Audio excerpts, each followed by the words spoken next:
to a show.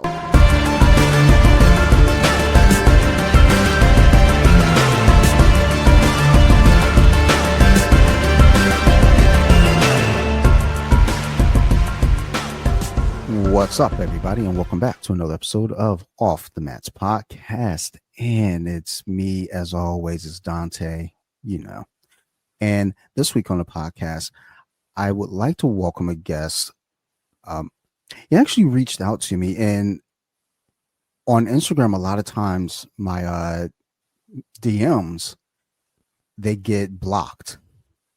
And I just happened to see the DM.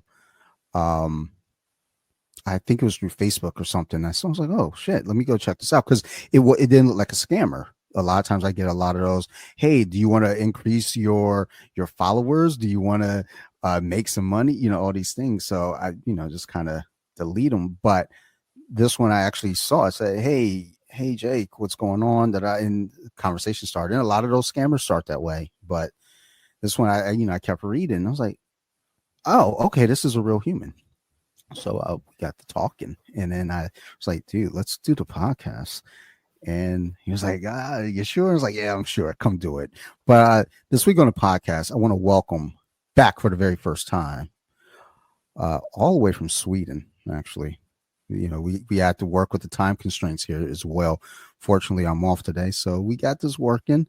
I want to welcome Philip to the podcast. And Philip is a grappler. Yeah. And I would like to also let Philip kind of share his story a little bit more, because I'm putting people's business out there. I want Philip to do his thing. But Philip, welcome to the podcast, my friend. How are you doing? What's up, man? Thank you. I'm good, and thanks for guesting the podcast. Absolutely. Thank you. Yeah. How about my story? I'm only 29 years old, so I haven't lived that long, but. Yeah, I reached out to you because I have the ileostoma, and a friend mentioned you, that you had it, and you trained the Jiu-Jitsu too.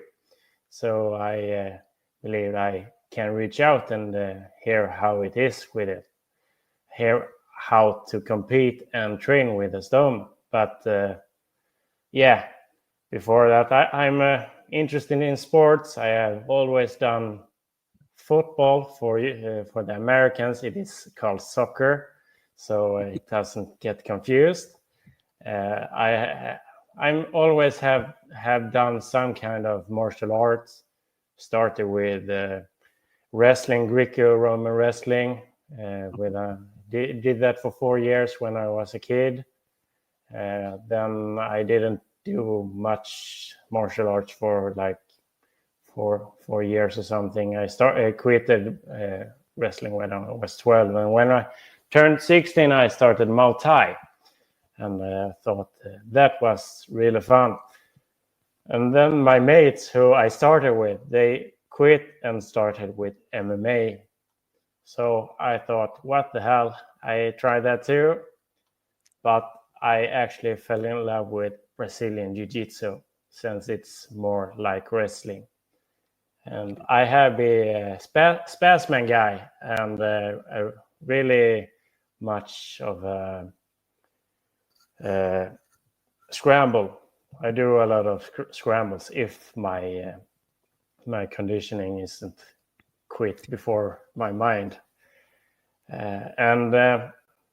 Well, yeah, it hasn't always been an upward road for me, since I got the disease called ulcerative colitis, and when that turned really, really bad and got the surgery, that was when I reached out to you. And now it was the 9th year of it, and no medicine at all worked. So my way back to have a normal life was to get the surgery.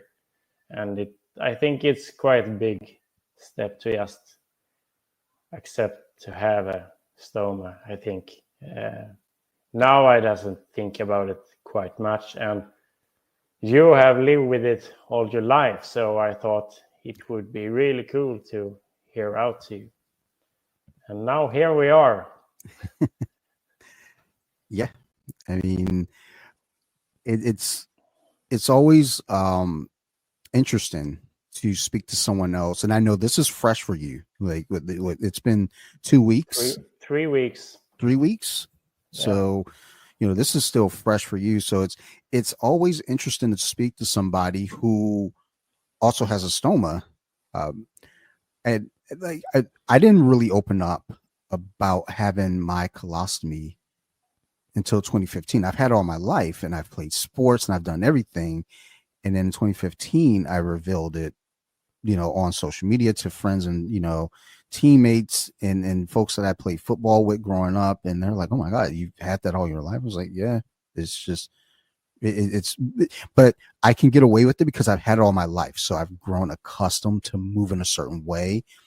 And when I started opening up, I would have people message me and ask me certain questions. I was like, "Well, I don't quite know because I've had this all my life." So my reaction may be different than someone who had just gotten it. And, but, I'm still, here, for it, so whenever I speak to someone else, like, I have questions because I'm like, dude, like, what is that like? What is, like, tell me more. Because all my stuff happened when I was a baby. So it was like, I have no clue. But as far as your recovery right now, how are you feeling?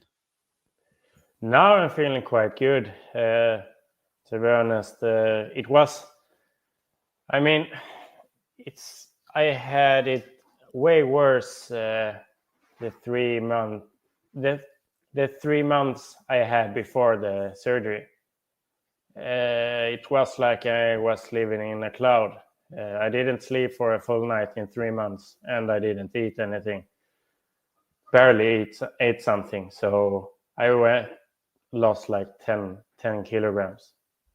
And once I had got the ileostomy, stoma, it was like I had a clear way of thinking. It's really weird, but every all clouds just disappeared, and I felt a little bit more happy, less angry.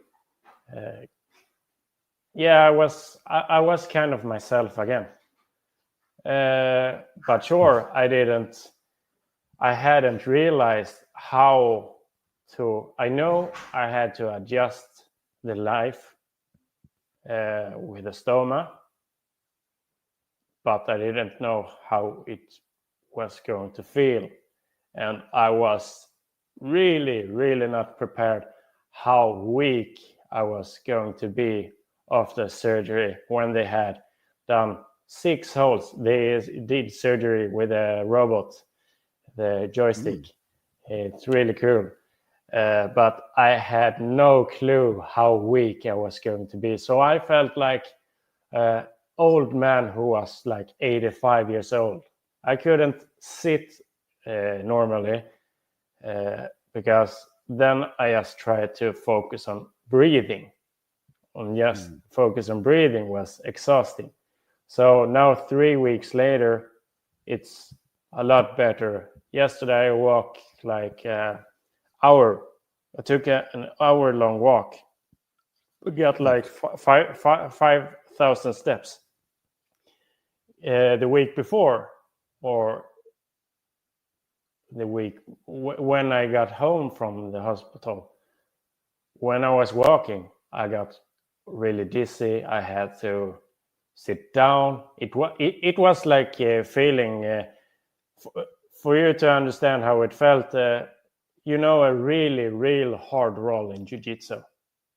When it gets all dizzy, you get almost vomiting feelings. That was my feeling to walk like 5 minutes. I got so tired by walking 5 minutes and holding my back up as far as I could. Then I got tired and I walked like, do you know Quasimodo from Disney? Yes. I felt like Quasimodo. And then I got the acids and I got tired in my lower back because I couldn't hold my upper back upright. So I had to sit down for several times because all the distance. Sure. But now I feel a lot better. I can sit down in my car without taking help with my hands. I just get in it and drive. So I feel a lot better. It was a really long answer for maybe a short question, but yeah, I feel a lot better, and I can just get better now. I look forward to get back in training, running, strength training, jiu-jitsu, and I kind of have a plan to make it public so people with a stoma doesn't have to feel insecure, and show it is possible to do whatever you want to do. But yeah, it will be a little bit complicated way to get back to the jiu-jitsu, but I was nearly prepared to give up the dream to continue with it when I did the surgery. But guys like you have made me get the faith back to even compete in it. So yeah, that's my plan. Show people that you can train and compete even with a stoma. Hey man, like I know a couple people who later on got a stoma. They tried to go back, and I think they had some reservations about it. They were very hesitant, and they unfortunately stepped away. But it's not the end. And No. who knows? They might return. And you just looking forward to it, though, I think is a huge thing, because that's just a big part of it, is like knowing that you can get back, believing you can get back, because that's a scary thought. I get little minor injuries at times, and I'm like, I don't know, this might be it. So to have a major surgery and having your body, having to recover now the way that it is, and regaining its strength, and you're like, look, I know I can do this. I can get back out here on these mats. I'm going to get back on these mats. That I think that's the biggest part, is just believing you can get there. And then the physical part, it's going to come, like you said, initially, just walk for 5 minutes. You're tired, and now, you walked for an hour. So it's just your body's going to do what the body needs to, do. But your mind is the thing that's going to really propel you. And just hearing the way that you're talking about, it's like, dude, you're going to get back out there, and, you're going to storm the gates. And then we're like, oh man, like we thought you was going to come back a little lighter. It's like, nah, I'm stronger than ever.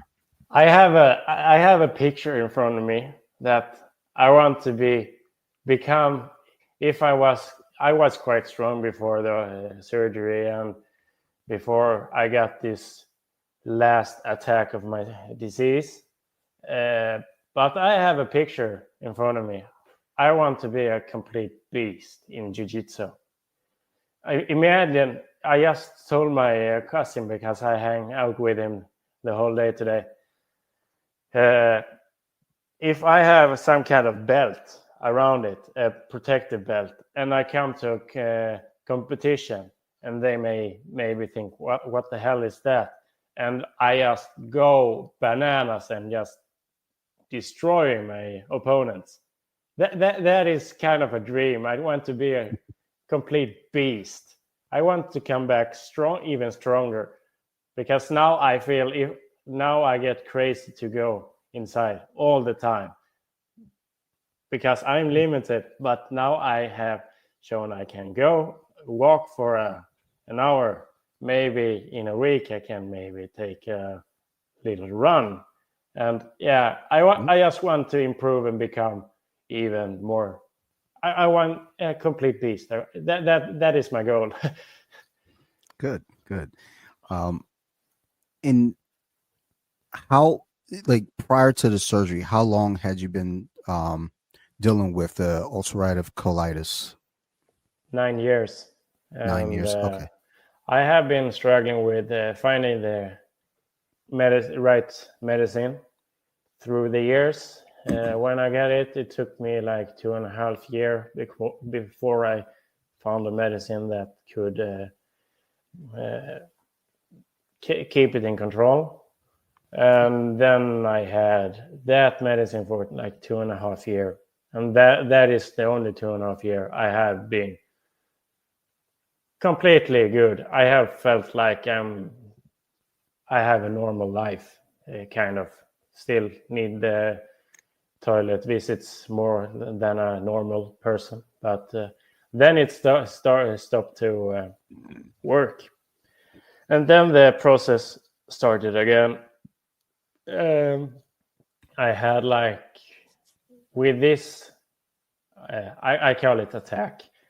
With this attack from the ulcer, I have had 3 that had got me into hospital.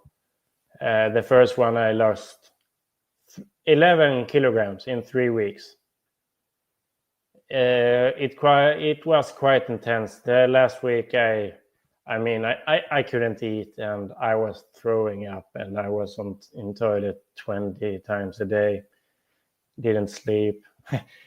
I didn't even have the energy to hold my phone and watch a TV series. I had it laying beside me just to have something to hear.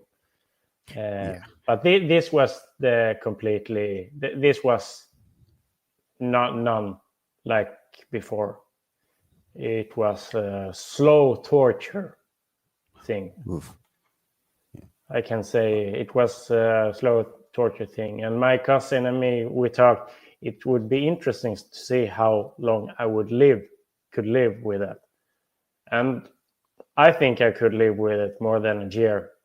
And to be honest, it would be higher risk I would take my life before I die naturally, because that was, I think that was the toughest thing I ever been through.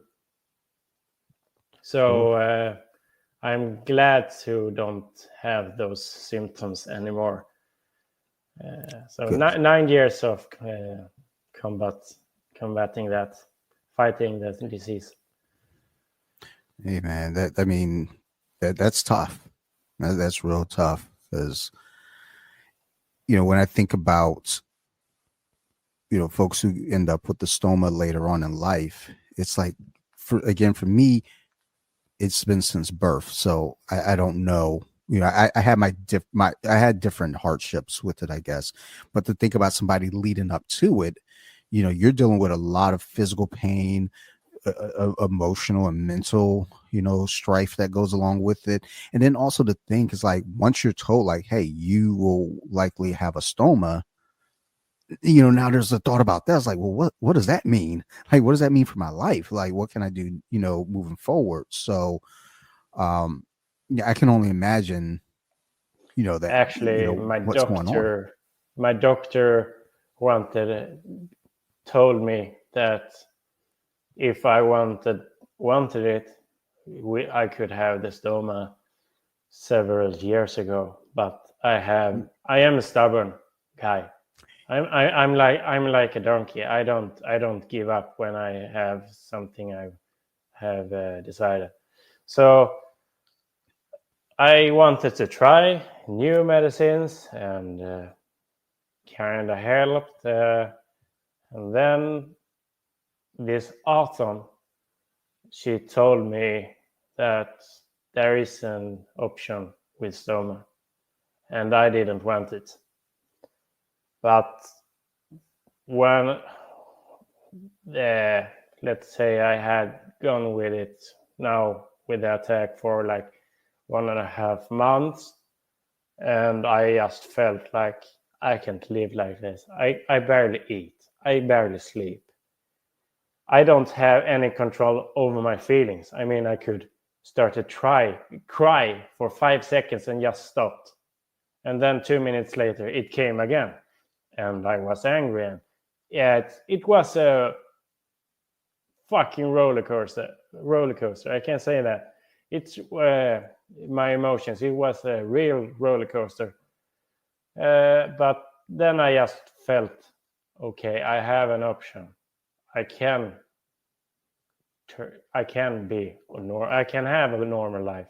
So it was the stoma. I decided it when I was like in the deepest shit in the attack. I just felt like, oh, I can't live. Go on with this. I haven't worked for 4 months soon right now, but that I was gone for 2 months and I didn't get better. So I just felt like I have to talk with my doctor. And when I told it to my doctor, she lost like 30 big stones or something. She got so relieved that I took the chance and do this. And I actually saw her today, and she got really happy to see me because I was a whole another person. I was my normal self. So Good. yeah. Good.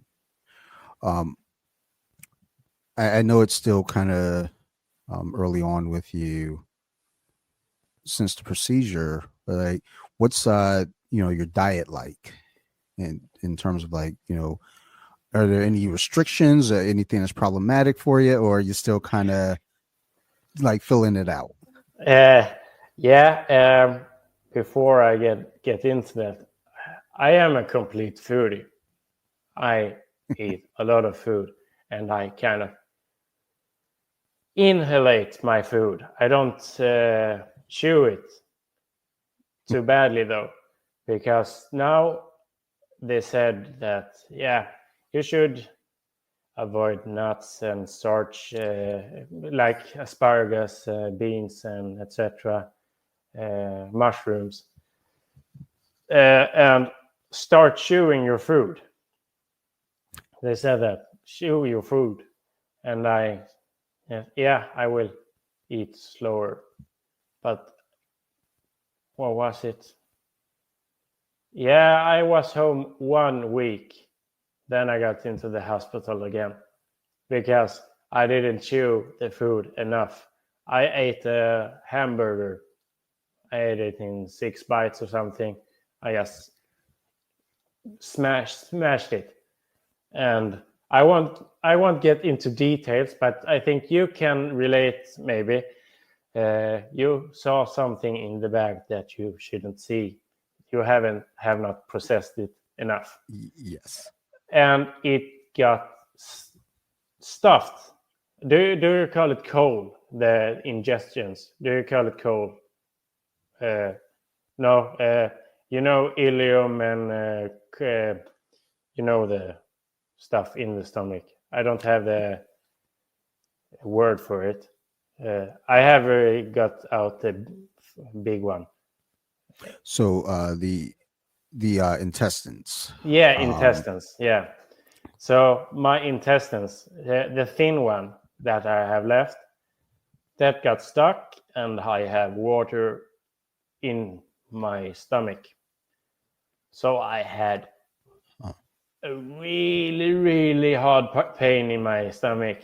So I got into the hospital, and they said, yeah, it's stuck in your stomach. You have to let it be so it could release. So yeah, I start farting a lot in my bag.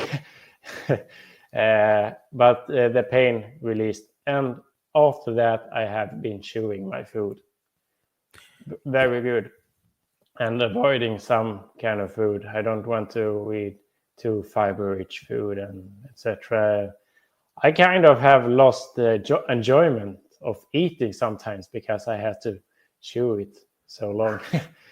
But so I have some restrictions or recommends. Okay. Like alcohol can get my stomach going even more. Sugary drinks and stuff. But yeah, I try to follow the recommendations, but still try to live. But the chewing stuff is really important for me now. Yeah, I'm not a big chewer myself. It's like I take a bite and it's like, were you going to chew the rest of that? Oh, chew? That's a thing.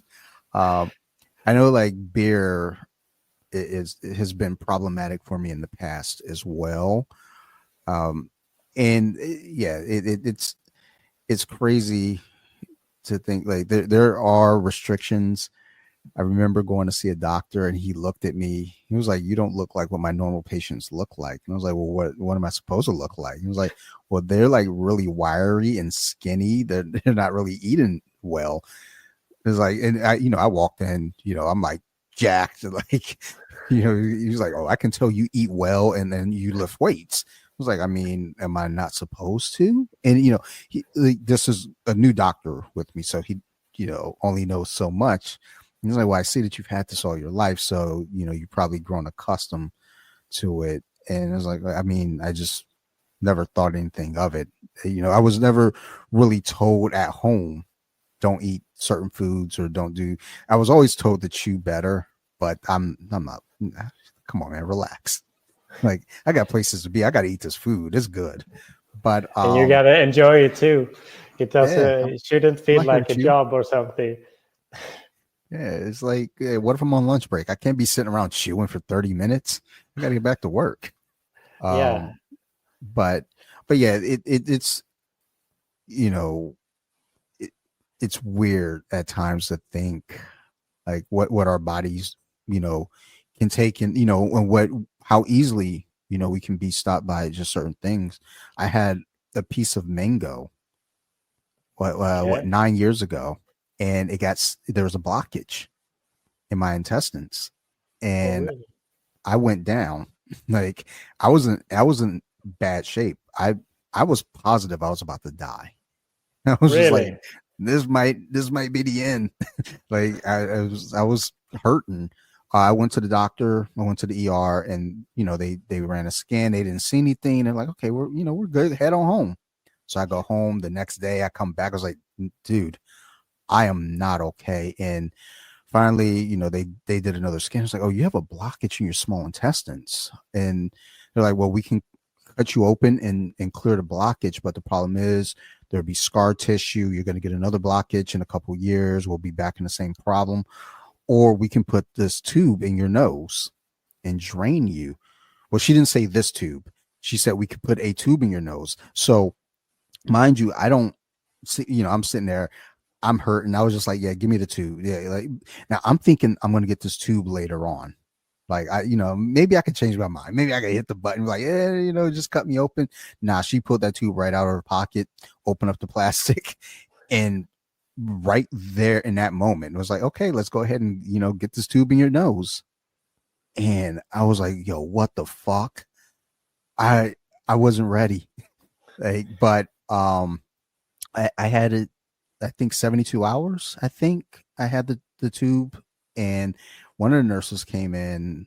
She was very sweet, and she explained she had a similar situation. She had her tube in for 30 days or more than 30 days, Oh, shit. and I was like, no, because I kept like I got the hiccups really bad one of those days in the hospital with the tube, and the hiccups would not go away. I remember I had the hiccups for 2 hours and I cried. I was like, yo, and it was in that moment where I was like, just take the shit out of me, cut me open. I don't want these hiccups. This shit is terrible. So when she said she had that in her nose for more than 30 days, I'm just thinking like, yo, I can't even sit here and cry. I can't be like a little punk. She had it for like 30 days. Like, I'm coming up on, hour 36. Like, you're tough, Dante. You can get through it. But yeah, all this from a piece of mango. That's And crazy. Really yeah, crazy. and I don't know if I'm pretty sure I chewed pretty well. I don't know. I probably didn't. Probably just It's the swallowed it whole. thought that counts. Yeah. Like I definitely thought I chewed it, but my body was like, nah, buddy. I Like it's got just gonna lucky that sit here. I didn't get the tubes. Ugh. It my stomach did the work for itself, so I was lucky. I got the warning that I maybe will be needed if it doesn't go naturally. And thank God I didn't Yes. have to do that, because that looks so unpleasant. Dude, at one point the tube was actually, I didn't notice this, but the tube had been like slowly slipping out. So there was a piece of tape, like it was taped up here. Was it on my cheek or my shirt? There was a piece of tape though that was kind of a Yeah. marker. And I didn't notice that the tape had moved. So when the doctor came in to check on me, she looks at the tank and she was like, okay, the fluid doesn't seem to be moving anymore. Like there should be more fluid. And she looked, she was like, oh, your tube is coming out. And they're like, we're gonna have to reinsert, like, and she comes over. She's like, here, she grabs the tube and starts to gets ready to push. And I grabbed her and I was like, no, I'm gonna do it. And I'm sitting there staring her down as I'm shoving this tube. It never, like, the tape didn't get back to the start point, but she was like, okay, it's good enough. And I was like, no, I want this as far in as it needs to go, because we're not doing this shit again. Actually, what's funny is I don't remember them removing the tube. There's no memory of that. I mean, obviously it got removed, but I don't remember the tube coming out. But that is a memory you don't want to remember. Maybe. No. Well, and my wife was pregnant. My wife was like a week away from giving birth to our daughter. And I remember saying to my wife, and I'm sure I've said it here on the podcast plenty of times. But I said to my wife, I was like, look, if I die, do not tell her it was because of a mango. Tell her that I was fighting like aliens or some shit. Like, say it was something heroic. Don't say it was because of a piece of fruit. Because I can see the gravestone in front of me. Jake Dante killed by a mango. Yeah, like mangoes did them in. And I mean, it's weird because I go to my grandma's house and she'll have mangoes like sitting in the fruit basket, and I'm just looking like, ugh. like I don't think I've had mango since. Really? So yeah, well, I'm so good. Maybe I probably had, but it was like really, really, really like ripe, because I'm not fucking around. Like, we're not repeating. It's crazy that could get stuck because it's so soft. Well, so when the piece that I had wasn't very ripe, and I didn't think about it. It was a hard piece, but I didn't think about it, because most of it was pretty soft. And I got that one piece and just kind of moved on. And honestly, I felt pretty bad right away. Like, I went back to work. I was on my lunch break and I went back to work and I was feeling uncomfortable. And then I went home, wasn't feeling good, went to the doctor the next morning. You had a little bit, it was really what cramping or something. Yes. Yeah. Because I had that feeling a whole day too. Mm-hmm. And then it just smack. Yeah. It was rough, but I almost passed out with the pain. Yeah, I was driving. I was driving to the hospital. Oh, no. So I had I had to go to the park it and call the ambulance because I was cold sweating and it was fucking insane. And then when the ambulance came, then it calmed down and the pain got away. Sometimes it came back, but it comes in waves. Yeah. So my wife, she drove me in, but the second time when we got to the ER, or the second day that we went, I remember we had to park further away because it was really busy that day. The day before, there was hardly anyone in there. So we went in, we were in and out quick. Mm-hmm. So we go back the next day. For whatever reason, Wednesday was a busy day at the ER, I guess. And we had to park far away. So me walking in was a shit show. I was just, it was like, and mind you, we have a woman who's 9 months pregnant, and it's like, oh no. She had to carry on the back. So she had a weight in front of her and a weight back of her. It's like, I'm like doing bear crawls to get to the hospital. It's like, and there's no seating. So eventually there's a bench that cleared out in the hallway, and I laid on the bench, and I was like clammy and gray. The cold sweats were hitting me, and I like they weren't going to see me for a while. My wife went in there and was like, "Hey, I know there are people in front of him. We're not asking to bump the line, but can we at least get an IV in him? He is in really bad shape. Can you like do something?" So they took me back, they stuck an IV in me, and got me some fluids, and I continued to wait. I didn't get seen until 10 o'clock that night. We went in, I want to say it was like 11 in the morning. I didn't get seen. I didn't get taken back to actually be seen by a doctor until right around 10 o'clock p.m. And it was just fucking misery. They gave me some kind of painkiller. I don't know what it was, but let me tell you, it was like, dude, I felt amazing. I was like, oh, we can just go home now. I feel good. Like the pain is gone. Let's wrap this shit up and go. They was like, no, they threw me in Strong an stuff. ambulance and sent me to another hospital that was actually closer to home for me. And from that point, they're like, hey, put this tube in your nose, you'll be all right. I wasn't all right. And then I got blood clots after that. Like, there was like, oh yeah, by the way, you got some blood clots going on. So now we got to stick a needle in your stomach twice a day. Dude, look, anybody out there, the stoma life isn't that bad. Just chew your food.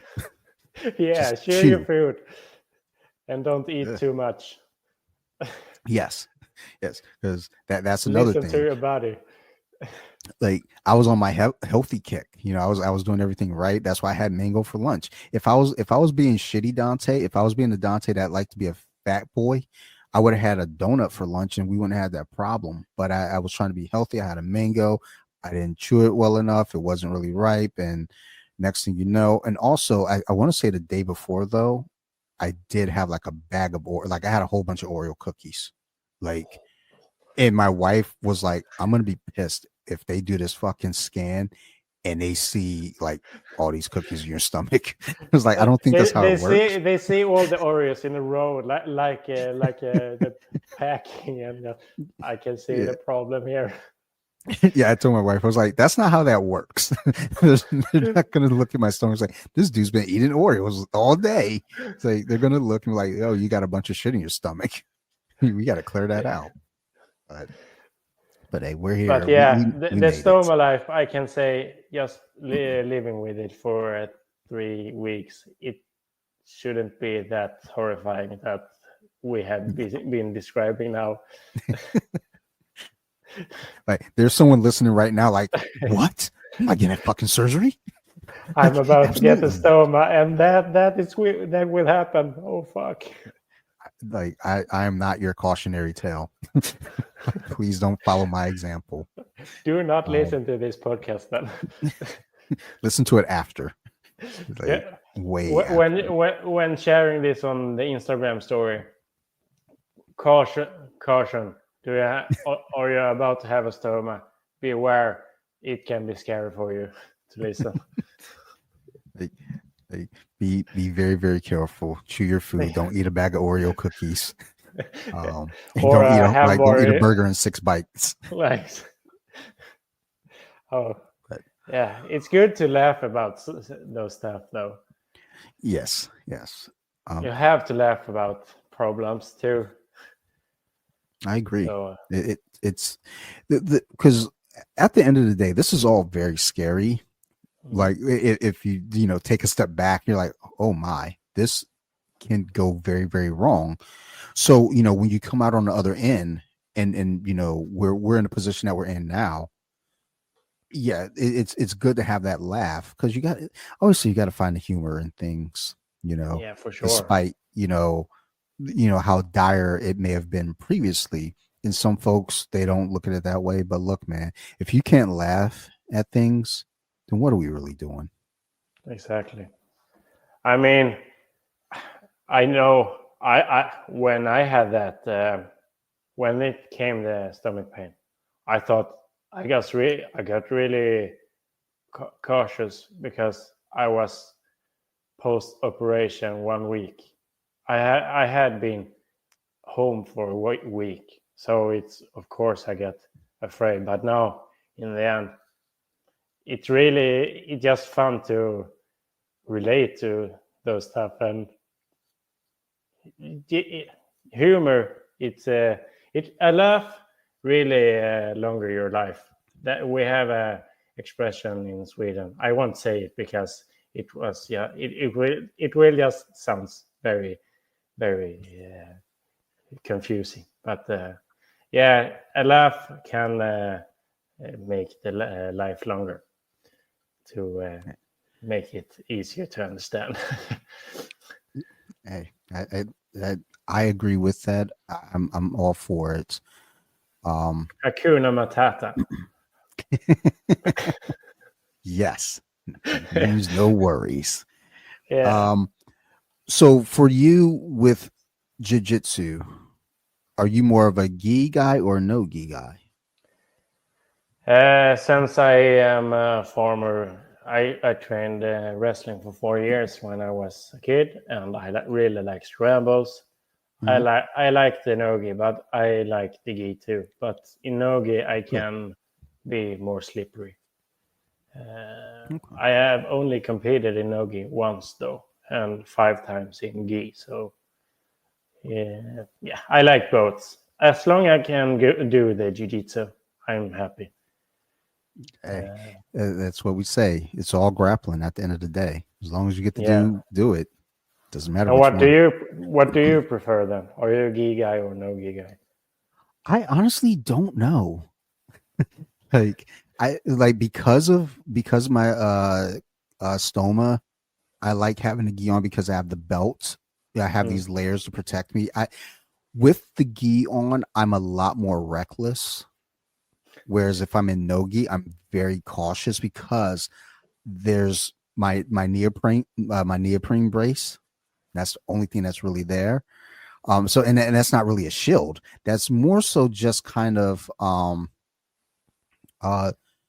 the kind of create a little bit of a barrier. But I do enjoy no gi. Last week after gi class, one of the guys asked if anybody wanted to get a no gi round in. So I took my gi top off and roll with them, and it was a fun roll. I felt very comfortable, and then I had to remember I was like, oh shit, I do really like no gi. Like, what am I doing with the wearing clothes that people can pull on and choke me with my own belt? And fuck is this? Like, I need to be in no gi, but I I tend to go to more gi classes Mm. myself. But Are you a guard puller or do you do takedowns in gi? now that I'm older, I will sit right the fuck down. I'm old. Like if this was 3 years ago, oh, I'm trying to get that takedown. But now that I'm old, I'm like, man, I ain't got time for this shit. My back hurts. So, like, I'm a little tired right now.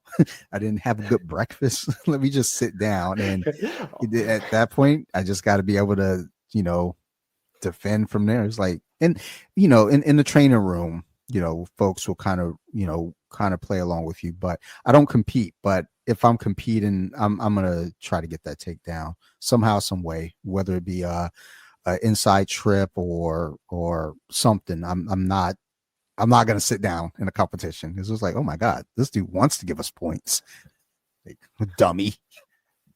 I have seen it's really popular to jump in guard at the moment. But I have seen so many injuries with that, Oh so yeah. I don't know if it is the way to do. Then it's better to just go in the guard or just do a nice judo takedown with a foot sweep. It's so nice to see. It's like art judo. Oh yes, yes. I, I think about anytime I see a video on the internet and there's an altercation, I'm like, oh, please let it be a judo guy. It's like, it's not. He just punched him. Like that sucked. Like you want to see that sweet magic happen because just a nice little foot sweep. It's just so Yeah. clean. And it's like, oh my god, how did you do that?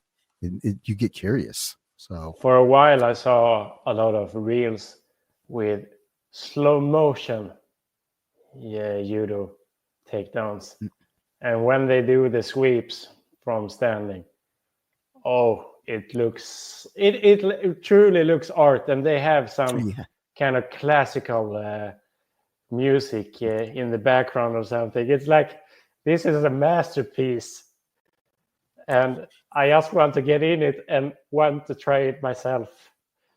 yeah. I mean, that's one that on paper or like from a distance, I'm like, yeah, I would really like to try some judo. And then as soon as I get thrown, I'm like, man, I don't know if I really want to do this. The Like I don't throwing want to stuff, get I don't thrown. have any problem though, because I'm former Greek. I have done some Greek-Roman wrestling, so I'm comfortable with the throwing stuff. But yeah, from a completely jiu-jitsu perspective, yeah, it may not be that fun to be doll that people throwing around.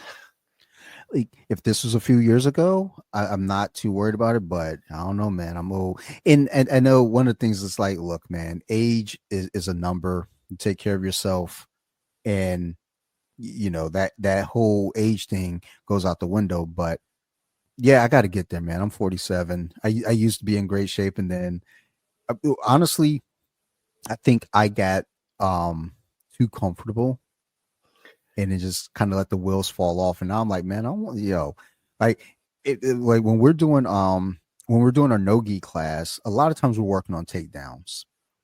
And since that's all we've been working on, we also all kind of know how to defend it. So a lot of times there are a lot of stalemates. We're all just kind of still standing. And it's like, okay. Eventually we end up on the ground, by hook or by crook. But it's like, okay, but in the gi, I'm not playing with no one. Like, don't touch me. Let me sit down. And sometimes I might pull guard. Like one of our brown belts, it's now on video twice where I've tried to pull guard on him, and it is just so bad.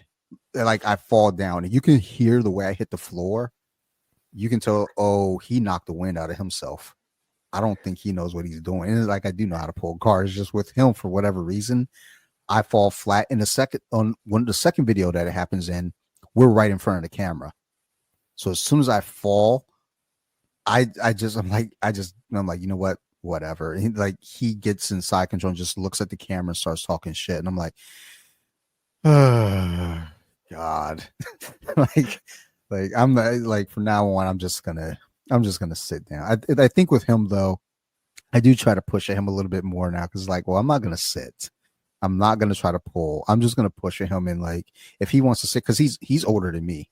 So sometimes he's like, you know what, let's just sit. And I'm like, yes, let's do that. Oh my God, you're so right. But I will say that with the stoma, that does get in my head just a little bit at times, because not everyone at the gym knows about my stomach. And I don't make it a thing. I just because I don't want anyone to roll differently. So because it's my responsibility. If you go knee on belly on me and I I'm sitting there like a doofus, oh well, then I messed up. If you attempt knee on belly, it's my job to get the fuck out of there quick. Like I can't let you settle. And I mean, it's not even just with having a stoma. That's period. Like you don't want nobody having knee on belly on you. But I do worry sometimes when we are on the feet, if somebody does, do a hip toss and hit me with the earth and they land on me, I do get concerned. It's never been an issue. I think I explained in one of the DMs, the only issue I actually did have with my stomach on the mat was a newer white belt. He was in my, he was in, or something. Yeah, he was in my guard and he grabbed the belt. He just happened, and I didn't have my brace on, so he just happened to get a hold of the bag. He's yanked, so the adhesive on the bag it's taped to my stomach, so it's not coming off. So but he should have been able to see the bag, isn't? No, well, because in the gi, It's all Ah, like you don't see anything. true, Um, true. but I felt bad screaming at him the way that I did, but at the same time, I was like, and he didn't know. So, It was um, just a reaction because you're very careful with that, and that is yes, yes. completely understandable. But yeah, getting back to the mats, once you're there, there's going to be some hesitancy, I'm sure, but I think once you get comfortable with yourself, you'll be, rolling, like old times. Um, I know again, still fresh for you and new and everything, but have you spoken to your doctor about, somewhat of a timetable getting back? No, no timetable. Just that for now 3 weeks more, but these 6 weeks after I got the surgery, I'm not Mhm. allowed to lift more than 4.5 kilograms, and Oh, wow. I'm not allowed to do any sit-ups that makes a lot of muscle pressure. So I just have to be caution with that, and then I guess I just have to listen to my body and see what Hmm. it accepts. Uh, Sure. but now I saw my contact about the stoma in the hospital today. I had a visit there and talked about belts, protective belts, and I know you showed me one kind of belt that you have had, that lumbar stabilizer or something.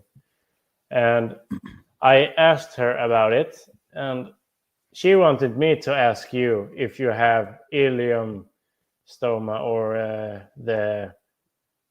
I mean, if it is the smaller in this. What did you call it? So Uh, mine would be out of the smaller intestine, so it's a colostomy. Okay, because my they have removed the big ingestions from me, so it's just the smallest one. And she said there is a lot of more going with that, so I have to Yes. have some space from it, if you understand how I mean. Hmm. So Yes. it's not Yes. absolute pressure on it all by itself. But she actually she said that we could contact another hospital where it more becomes more individualized and a kind of a protective cup over the bag, and Yes. hopefully it can be as protective so I don't get any pressure, real pressure on the the stoma, because what I have understand, it's the stoma. For those who doesn't know what the stoma is, it isn't the bag. It is the intestines, and that one shouldn't get the pressure. Yes. Yes. I know when I first started kind of looking online, because I started training in 2015, Okay. and that's also shortly after that. That's when I put the picture up showing my stomach and letting people know, like, look, this is what it is. I joined a few Facebook groups. I believe one of them was like athletes with stomas. Um, and most of the athletes were like swimmers and runners. So I was like, oh, this isn't the group Oh I thought it fuck. would be. I actually did end up being a really good friend in there. He boxed. He was a Okay. boxer. He had a stoma at one point. Um, and he actually lives where I used to live as a kid. So, I went up and visited and got to talking a lot more about it. And he was explaining his experiences and how it was like, because jiu-jitsu versus boxing, that's a lot different because you're getting punched. I can avoid any issues. You were getting punched by people. Like, how do you handle that? And he was like, basically one arm, a lot of defense. It's like, you should pick another sport. I don't know. It's just a hunch. But in this group, I did encounter someone that had talked about a guard, which I someone asked me in the group, what kind of guard do you use? Now, mind you, I'm probably a month or two into jiu-jitsu.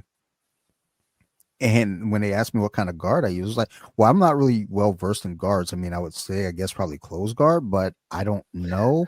They're like, no, no, no. We're talking about guard over your stoma. Like, I was like, oh, well, I don't use any of those. Like, what is that? And apparently there is some sort of, like, I use the neoprene brace just because that was suggested by IBJJF if I wanted to compete. You can't wear your rash guard underneath, but you can wear a neoprene brace and still get away. So I was like, oh, okay, I'll try that. Because prior to that, I want to say this was 2017. I didn't wear anything. I just went out there and such is life. That's kind of badass, I think. Like, I mean, initially, either badass or just dumb. a little both. It is how you want to see it. I see it as badass. I can imagine doctors don't think it is badass. Doctors was like, you psychopath. I'm like, I didn't know. I gotta do what I gotta do. Yeah, dude. Like, I want to get out there. This is like, jiu-jitsu helps me a lot. I need to get out here. If I don't do this, we're gonna have other issues, dude. And they're like, yeah, but if they hit you in the stomach, you're gonna have even more issues. It's like, yeah, well, Let's but see if it comes up. Yeah, it was like, look, like we'll cross that bridge when we get to it. But until then, and then once IBJJF had mentioned the brace, I was like, because like when I emailed them and asked like, hey, can I wear a rash guard? They responded immediately like, no, absolutely not, no exemptions. But Dummy. if you have some medical papers on it, shouldn't it be? They did not care. They're like, nope, not at all. And I was like, then they're like, try wearing a neoprene brace. And they're like, we've had other grapplers with stomas. I was like, oh, really? Can you introduce me to them? I want to be friends. Like, no, didn't get that information either. So thanks, IBJJF. I hope you're listening, dicks. Yeah. But we the are brace, two fellows with stomas here, and we want the rash guard to be allowed. End of story. I'm about to go protest. I end up getting fucking choked at the protest. Like, boy, get the fuck off these mats. But no, but once they mentioned the brace to me, it never occurred to me to even do that. So putting the brace on makes me feel a lot more comfortable on the mats. Like I said, I'm a little bit more reckless because at least I feel like, and it's not a big deal, but I feel like I have some kind of shielding. So I imagine the actual guard that they're talking about is probably very specific to protecting the stoma. So yeah, I mean, I definitely would recommend that, or at least, learning more. I didn't really research any further because again, I just felt fine with the brace, but honestly, I probably should go look into that because maybe I'll feel a lot more confident to do a lot more dumber shit on the mats now because I have on, this guard. Maybe I don't need to do dumber stuff on the mats. I gotta chill. But even if I have a stoma and protection, I think as my friend who mentioned you, she said you have to be a guard retention master just to not get just to avoid the neon bellies. Yeah, maybe that's or I just keep on the top position all the time, so I don't have to be on the bottom. It's easier said than done, but in the theory, it is the best. I walk into every class with the goal in mind. I'm going to be the top guy today. All right, tap hands now. Let me just sit down. You're like, oh no, they passed. Oh, they passed my guard. I feel like an asshole now. But yeah, I mean, having top position is definitely ideal. With you having a wrestling background, I mean, I really like that one. That should be more applicable for you. I think also too, like I said, it gets in my head a little bit sometimes, and it just depends on the day. I used to have a routine. I don't do it so much anymore, but I used to, because at one point I could only train once per week. I'm kind of back to that now, but sometimes I get twice. But I used to fast the day before training, Um, so that way, I would say like, because I would train on a Saturday, so I wouldn't eat anything after like 5 or 6 on Friday. So that way, I go into Saturday, and I felt a little lighter. I felt better stomach wise, and there was never kind of the thought or the concern of an accident happening, because I've had moments where um there's like mucus buildup sometimes. And I remember one of the times, this was before I had the brace on. I might, no, I think I did have the brace on, but it still kind of seeped through, and it got on one of my teammates, and he was kind of a dick about it, and it's fine, whatever. I actually offered to, like, once I found it, I was like, oh my god, I'm so sorry. I was like, hey, here, give me your rash guard. I'll take it home. Yeah, I I'll think you clean told it. me about that in the DMs too. Yeah. And like, we're good friends now, but at that time it was like his follow-up comment was kind of dickish even more. I was like, it's like, you were I still the mean, new guy. I would still you kill can you. do something about it. Yeah. That, I mean, if you love jiu-jitsu and you want to do it, and you have a stoma, it shouldn't be a problem. So if Yeah. something like that happens, yeah, of course, if I were in that situation, of course I would offer to wash their gi and rash guards and everything, Yeah. just to be as helpful as possible. Yeah. I mean, it was like, it's the least I could do. It's like, Yeah. take your stuff home and clean it, because it's on me. Um, I haven't had an issue since. Like, from time to time, um, there might be an issue, but I catch it way ahead of time. I just remove myself from the mats. I'm like, I'm not going to train anymore. I'll usually sit on the side and, take video, stuff like that. But I try to, like, have kind of a lighter meal the night before, just so that way I go in knowing I feel a lot better about getting on the mats. Those are the only things I could really think of, my experiences that have been negative. I don't tend to have an issue with knee on belly.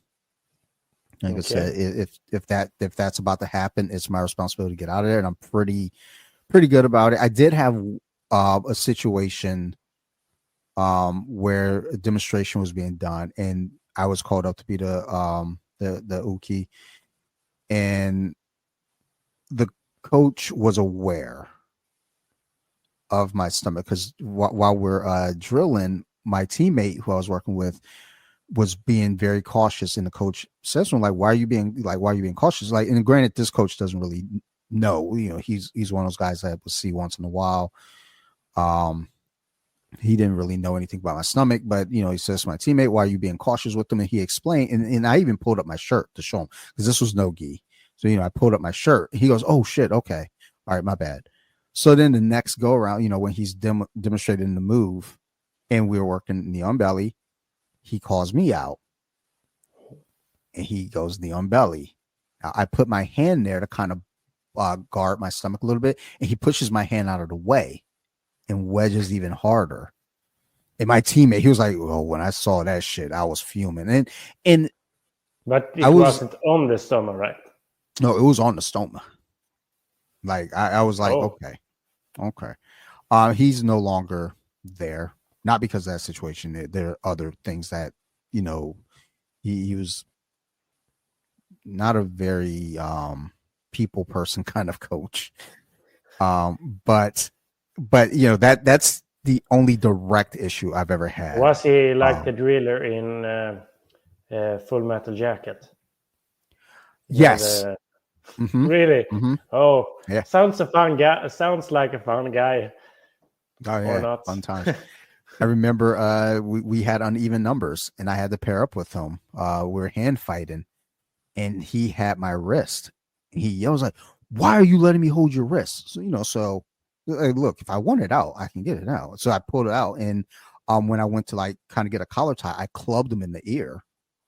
Mm-hmm. But he's the kind of guy, I think that's what he wants. He wanted that action, because I guess in his eyes, he's wanting to get the best out of us. He's wanting us to, and it's like, I'm like, this is a hobby. Like, this is a Friday night hobby, son. I'm not here for war.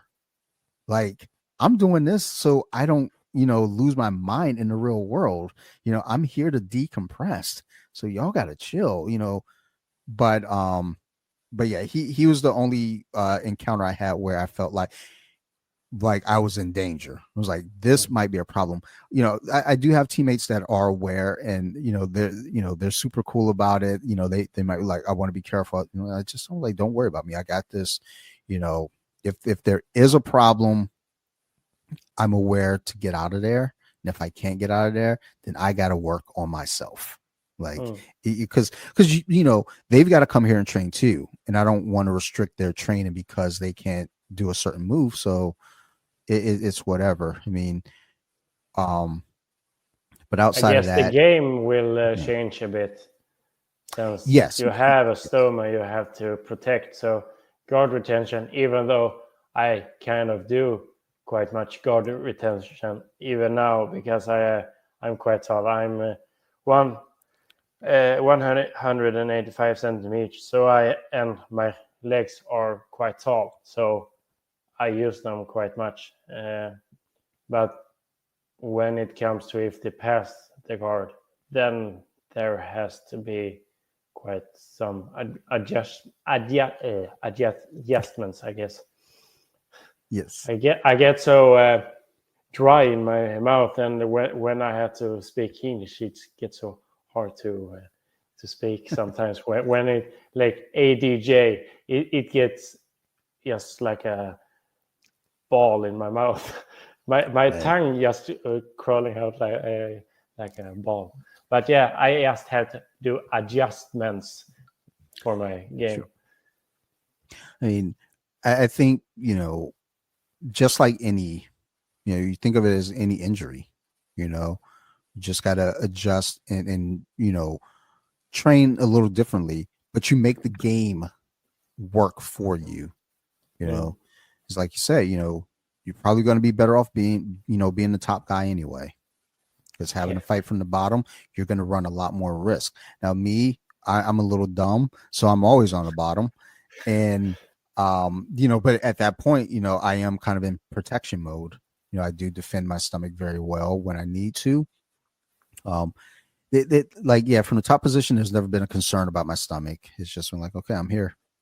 All right, let me go ahead and apply this pressure. A lot of pressure from my right hip. Kind of driving down on people. I don't do a whole lot for my left hip because that's the side that my stoma's on. It's on my left. But other than that, you know, I think once your body's ready and your doctors give you the okay. Wow, not okay, the okay. um, I think It's my Swedish who influences your English now. it's crazy. As many folks that I've spoken to from Sweden, you think we could have just had this whole episode, in your native tongue. I don't know. Like, dude, I barely speak English, and I've been here for 47 years. If I use my Swedish in my English, it sounds like this. Now I have Swedish in my English. It turns a lot more happy. I think I sound a lot more happy when I talk like this. It's like, huh? What? Like, wow, you're really excited today to be talking about whatever it is. Like, Yeah. no, this is just how I'm talking. It's like, why are you smiling so big? Like, I'm getting creeped out. But no, I think once it's go time, you're gonna have that period of adjustment. But once you get comfortable, once you figure out your game from that point, that's where all the fun begins. Because even when I started, I didn't really think of it when I started. I just went out there because I've been playing football and basketball all my life, so it was just another sport to me. I But mean, football it's quite physical, so it's yeah, a lot of. Sure, you have quite much protection, but even though it is a lot of hits and double legs and yeah, yeah. that kind of shit, so you have to be aware of the stomach, I guess. I did eventually switch to defense just because it's less likely that I'm getting hit in the stomach, and I'm the one delivering the hit. So that was a big adjustment later on. As far as like basketball, every so often you catch an elbow to the stomach. That's not comfortable. So that those little things are always in the back of my mind, but I try not to live under the ideal that that's the norm. And then once I got on the mats, it just wasn't a thing. I was actually more concerned about my balls than I was about my stomach. So, like I didn't really care about my stomach. I just didn't want to get hit in the balls. It was because I wear a cup, like nobody else wears a cup. And it's like, well, why are you wearing a cup? Because it's a hobby. My balls aren't worth a hobby. Like, and the one day I didn't wear a cup, I got punched in the nuts. And I was like, yo, like I wear this thing I have a every friend time. about that. About that, I have a friend.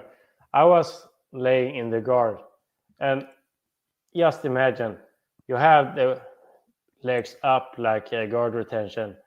I don't know if we're drilling, but he comes Oh, really like palm right on the nuts. It was like, yeah, he was aiming for that. And he just laughing at me afterwards. But it was kind of a payback because the week before I of some reason I need his cheek, so it hurted when he ate. So I can take that payback. It was, I think it was a karma thing. what, 2 weeks ago we were working on knee cut. I was working with a smaller one of our smaller students. So as I'm drilling, it's just like it's hard because he's got little legs and just right up Main Street. And like I knew it, I felt so bad. I was, oh my God, I'm so sorry. He was like, no, it's okay. I was like, it's not okay, dude. But then I'm also thinking too, dude, it's a hobby. Yeah, Like, yeah. it's a hobby. If you are in the, we have a saying in Sweden, but it's, I will murder it now in English though. But if you are in a play, you have to make the play. If you're in the game, you have to be ready to be in the game too. If Oh yeah. it's hard, it's hard. If it's fun, it's fun. So you got to be prepared for what's coming. Yeah, I know some folks are like, well, you're not going to be wearing a cup out in the street, for street fight breaks. I was like, well, I hope I'm not playing guard in the street either. So, just It's like think, the reels know your when you're surroundings. fighting with a jiu-jitsu go. Wait a minute, and they just lay on the ground. Come on, get on me. No, I won't. Come jump into my guard. Like what? Like Do you know that'll that? probably scare him off. What is his name now? James something from Australia. He's a Oh, really big. You know uh, who it is? He does I know the. Craig Jones. No, No, not not Craig Jones. James. He's a fitness dude. He does the personal training stuff. James something officials. He is a really good guy to listening to with training stuff.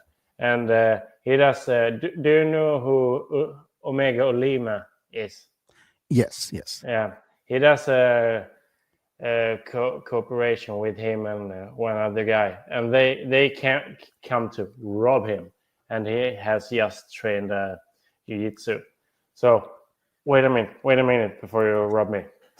He laid down 3 mats, 1x1 meter, and he turns his gi on, and yeah, let's go. And they are smashing him with hits and stuff, but just the thought about, okay, you can rob me, but let me go on the guard first before you rob me. So It's what it like always feel like whenever we see things like this. Like, yeah, I feel like that's what people who don't train think of us. It's like, oh, yeah, they're like, you can't do anything without your matching your gi. I was like, maybe. Like, come find out though. Just don't yeah. step on my balls. If you pass out, you pass out. It's not on my conscience. Actually, I just saw a video right before we started recording. There's some lady on the airplane screaming at another lady, and they're, the air, like the folks on the airplane, the staff, they're trying to like restrain her and pull her back. And I was like, oh, okay, like there's so many different things you guys, because they weren't able to move this woman. I was like, and she's a tiny framed person. I was like, yeah, like, look, scoop her up. Worst case, just like, I mean, you have her back. There's like so many different ways Do to a remove her. fireman carry and just go away, walk away Yeah, with. like what is the issue here? Why can we not remove this woman? And Um, if she is so resistible, just do a double leg and let her yeah, lay down there. I mean, because at this point, because she's assaulting another person, she's got another person by the hair. It's like, okay, wrist lock her, she'll let go. Remove her from that point. If she's upset, then you should not have been touching another person. Now you got to go off the plane. Even if we're in the air, you got to go. Sorry. Like, we're over the ocean, so you'll land in water somewhere. And if you want to pour some salt in the wounds, if you get her away and you do maybe a double leg, then you go for mother's milk just to make Oh, sure that I am the one who is in charge here. dude. I tried to mother's milk somebody the other day, and I just didn't have it. I didn't have it in my heart. I was like, I can't do this to this poor guy. Like, I've already been smothering him. Like, I've already like been dominating him in mount. Like, now, like, I'm about to make him my child. Like, nah. Like, it was like, all right, fine. Let me just stop. Um, but yeah. I think the last question I kind of want to ask um, about just your training and approach moving forward. Um, with your teammates and everything, were they aware, like, are they aware that you're out, um you know get, with the surgery to get it, the ileostomy, and if so, it's like, what's that been like, just kind of, with the team?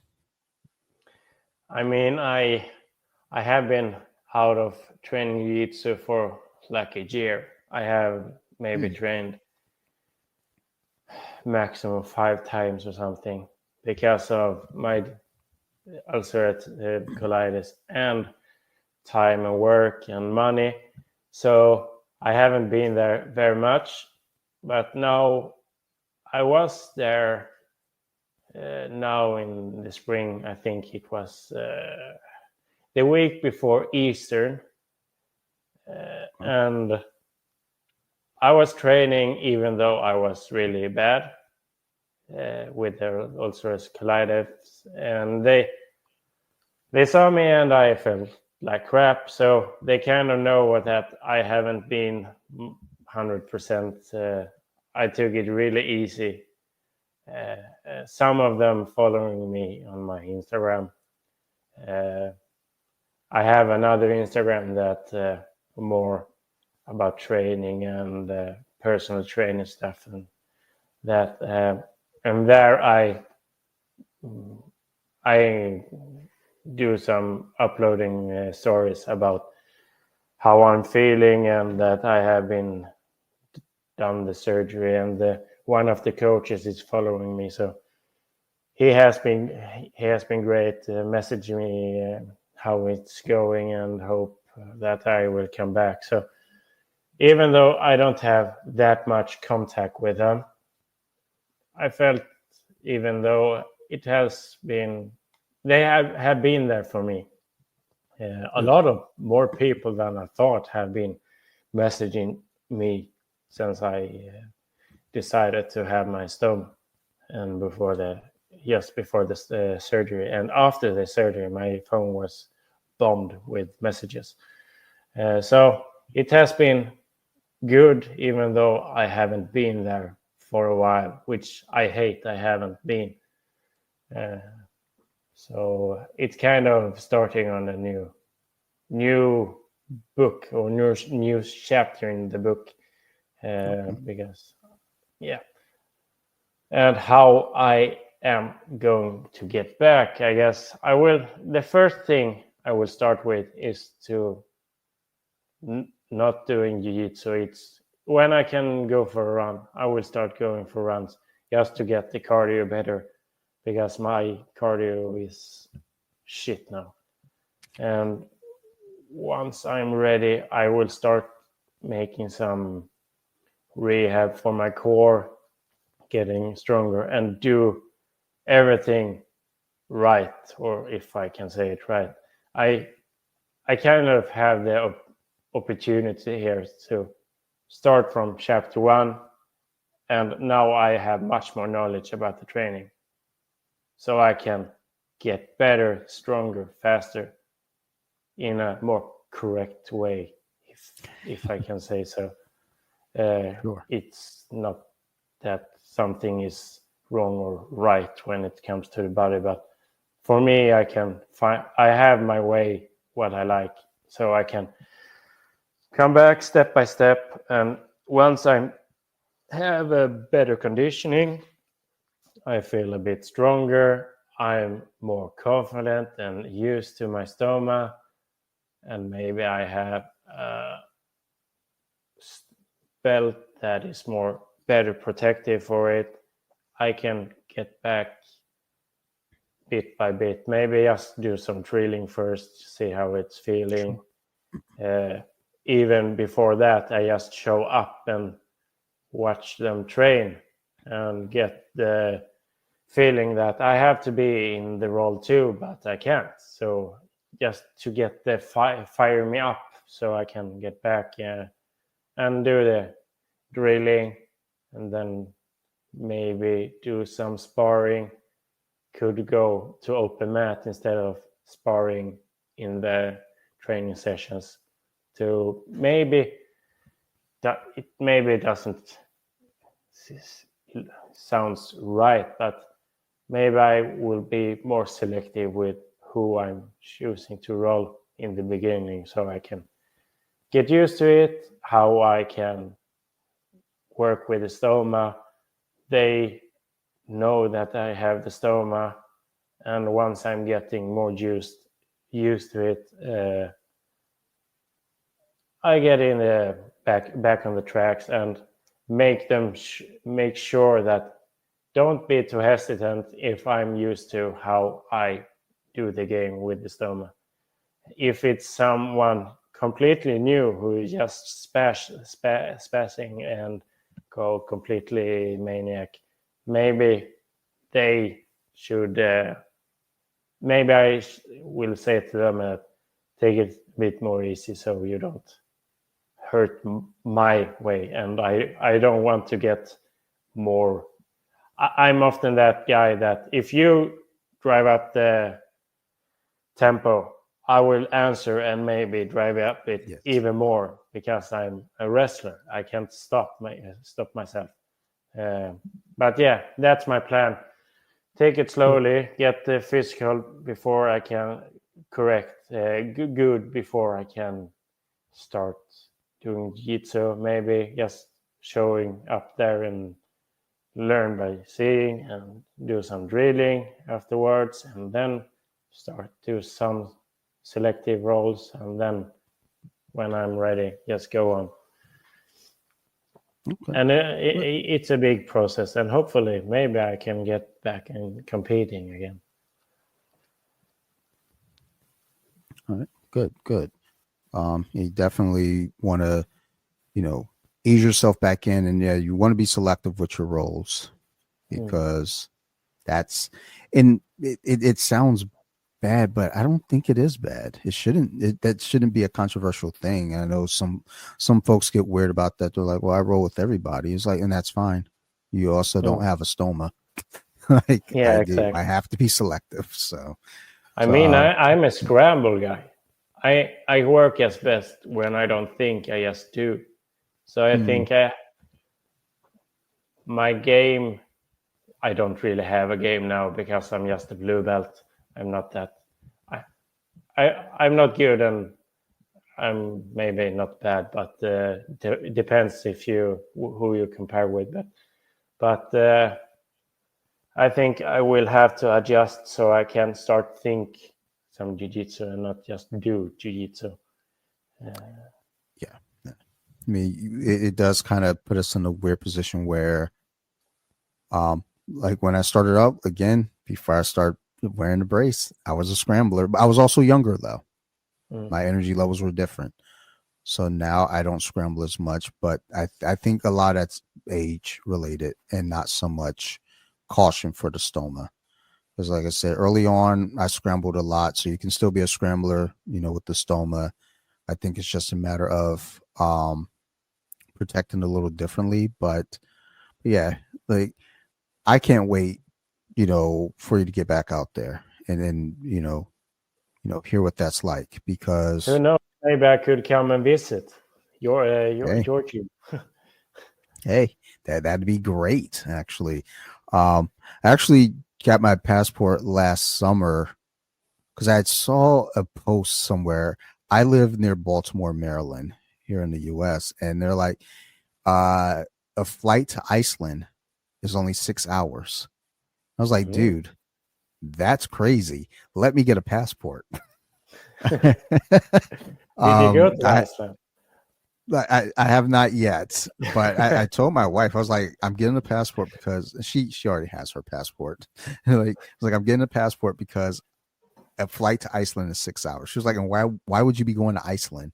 Like, to meet Bjork. I don't fucking know. Like, because it's 6 hours. Like, what am I doing with 6 hours? Nothing. I want to go to Iceland. So look, I got the passport. Iceland, Sweden. You guys are on my list. I got a fantastic friend in Madrid. I would love to go visit. Um, you know, who knows? Maybe this ideal that I've had will finally come to light with me traveling to gyms.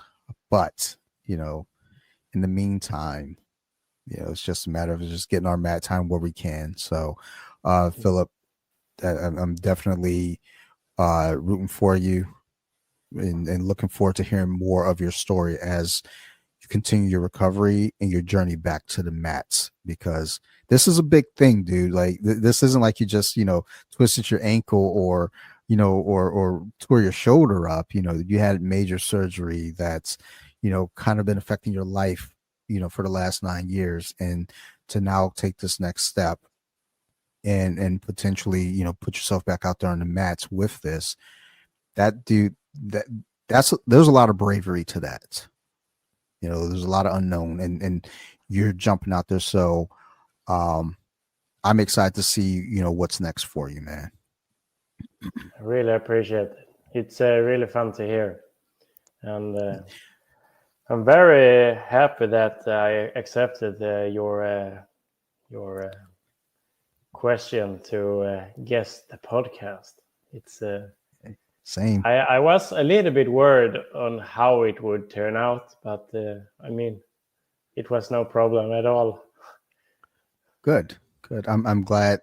Like my goal with doing this podcast is I always want people to feel comfortable, and I'm glad that you accepted the invite. I'm glad that we had this conversation because, like, I'm gonna be honest. Every time I record with anyone, even if it's been someone that's been on in the past, even if it's with friends, I'm always nervous because even though I have an outline, I don't use the outline. It's conversation. So I'm just hoping our conversation goes well. And I think this one went great. Just hearing your experience was fantastic, and seeing what your prospects for the future moving forward is just very inspiring. So thank you for sharing, and thank you for doing this. Before we get out of here, you got any shout outs or mentions that you'd like to leave our listeners with? I haven't really thought about it. My friends will be listening to this, and I guess one of my coaches might listen to this, and I just appreciate the support I have gotten, and I wouldn't be here if I didn't have the friends and family I got. And big shout out to Michaela, who she will listen to this. She is the one who mentioned you. So shout out to you, Michaela. And she is a beast in jiu-jitsu too. So Now everyone knows that too. uh, but yeah, friends and family. I couldn't be more happy to have them. I wouldn't be here if I weren't for them. They have been supporting me a lot now, especially now when I have been sick. They have respected the problems, and they have understood that I feel like shit. So it's my family and friends and coaches. Without them, I wouldn't be where I am with jiu-jitsu, even though I haven't trained it for a while. So yeah, that is my shout outs. Well, thank you. And maybe I can do a shout out of my Instagram too, if people want to follow me. Oh, absolutely. Well, I'm gonna definitely put the Instagram link there in the show notes, and even I when the have podcast, actually another Instagram that I works with. That one I reached out to you. That is my personal. Yeah, send me the other one. I'll definitely put that up, folks. Because when I put the episode out, I definitely will make sure your links are there for people to keep track of your journey. And like I said, dude, you're inspiring. So keep that shit up and just stick with it. And one thing I'll leave with it as well is there are gonna be times it's gonna be hard as shit. It's gonna be very difficult. There always is. If it doesn't just kill you, it makes you stronger. absolutely, dude. Absolutely. Like we were talking beforehand with music. That's a Kelly Clarkson song there, man. So really? Oh, cool, yes. cool. So see, that's a deep cut. They wouldn't know because we were talking about that before we got on the air. Yeah, but it was just about movies and music then. Hey, I mean, honestly, sometimes that content is also worth it. It's fun, but like I'd like to have you back on. Maybe we'll have that conversation because the music stuff. I mean, just what your music taste was like. Oh, okay, we're kind of lining up here. All right, I see you. But yeah, we'll shoot that for another time. But thank you for this, and Michaela, thank you also if you're out there listening. Like this wouldn't happen if it weren't for you. So thank you very much. And thank you to you all as the listeners. We appreciate you. If y'all got any questions, concerns, or criticisms, feel free to reach out. You can always find me at bjj.wiki on Instagram and Off the Mats Podcast also on Instagram. I want to give a big shout out to my crew over there at Nerd Rage Radio. Bobby, Chris, Joe, Maryland, Phil, Ricky, Ticky, Chucky O, Farrell, all you cats over there. Thank you. If it wasn't for Nerd Rage Radio, I wouldn't be doing a podcast. So I do greatly appreciate them. Just, everyone, fantastic folks. I also want to shout out my other podcast. So you like horror. If you like scary movies, go check that shit out. It's about scary movies. We are working on remakes versus originals. So we've done The Wicker Man, we've done Amityville, we've done Nightmare on Elm Street, Friday the 13th. The Nosferatu episode got postponed, so that'll be coming up a little bit later. But just go check it out if you're into scary stuff, and if you're not, sometimes it's all right to check it out because we don't make it scary. We try to make it funny. But go check it out on Instagram. So you like horror, all the words separated by underscores. And last but not least, I want to give a big shout out and thank you to my friend all the way over there in Sweden, Philip. Thank you for doing this, my friend. This was awesome.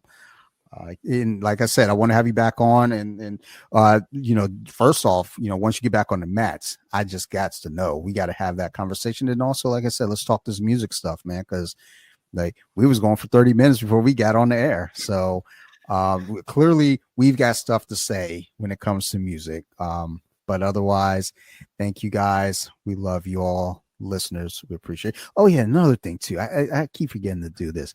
Go leave a comment. Go leave a comment, go leave a review. If you're on Spotify, especially, go leave some comments, go leave a review on Apple Podcasts. That shit helps us out a lot because we get buried in the algorithm. So when there's comments and their reviews and stuff, that starts to pump us up. So go do that. I greatly appreciate you. And honestly, if you made it this far and you go leave me a review or a comment, I got you on the t-shirt. I got you, son. So we appreciate you. But otherwise, we love you all. We appreciate you. You guys know what it is. You guys keep listening, and we're going to definitely keep making these shows. Thank you, everybody. And goodbye.